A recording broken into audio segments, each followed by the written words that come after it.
บายดีเนาะวันนี้มาพบกับซองบุญธรรมภาระเนาะไปแล้วเนาะวันนี้เขาชีพาเนาะ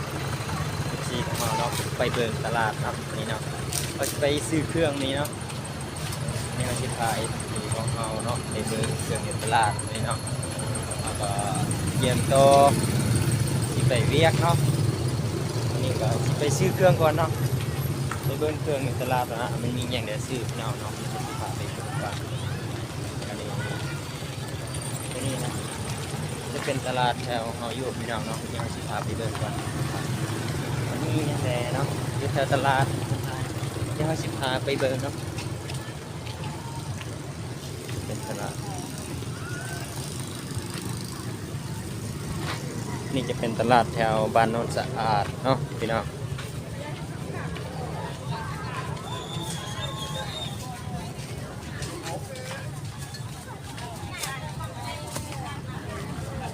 มีลายยาง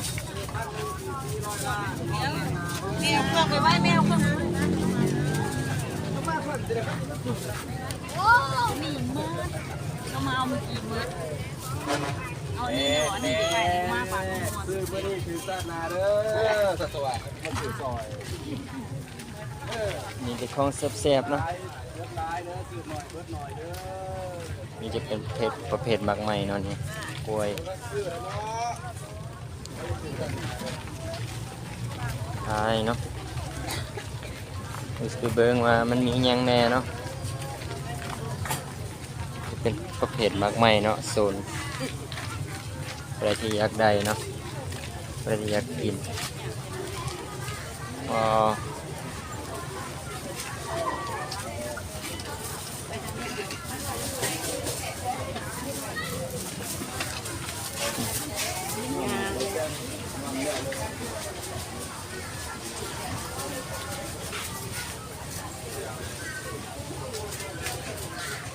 ม่วงครบเนาะ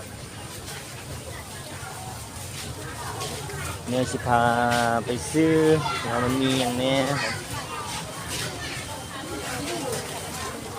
อ๋อเฮ็ดเลือดค่ะกันเผ็ดผักนะ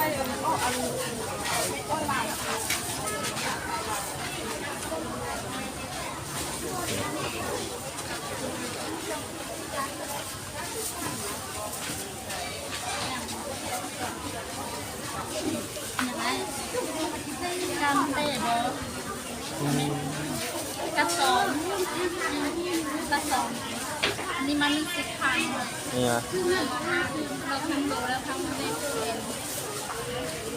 เอาตัวนี้ได้กระสอบได้ได้ยิงยังมือ10,000วันนี้มันยังเต้นนี่มันยังกันน้อยลงน้อยกระสอบอันนี้3-10,000เนี่ยอันนี้เมื่ออันนี้เราได้10,000เลยมันยังน้อยกันเนาะใช้3-10,000ตัวนี้เด็ดตัวนี้หรอตัวนี้10,000ทำยังไง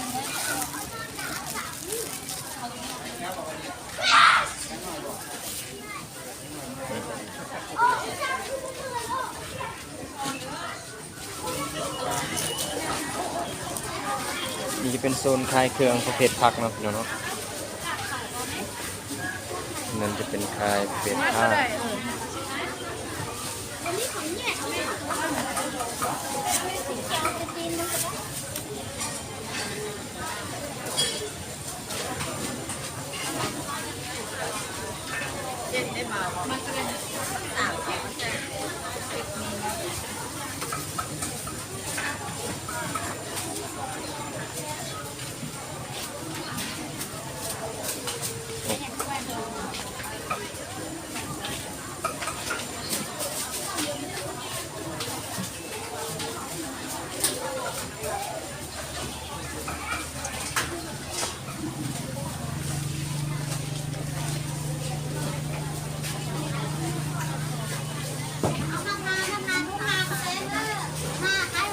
มะเขือนี่เท่าไหร่กัน10,000นะ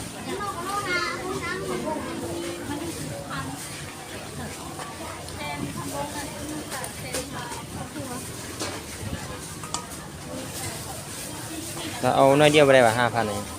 เอา5,000นะกินบ่หมด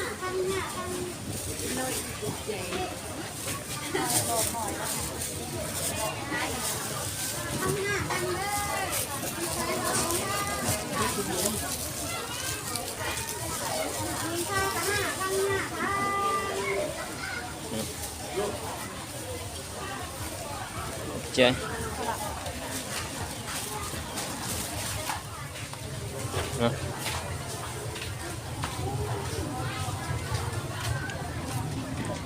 ของเสียบๆเยอะแยะ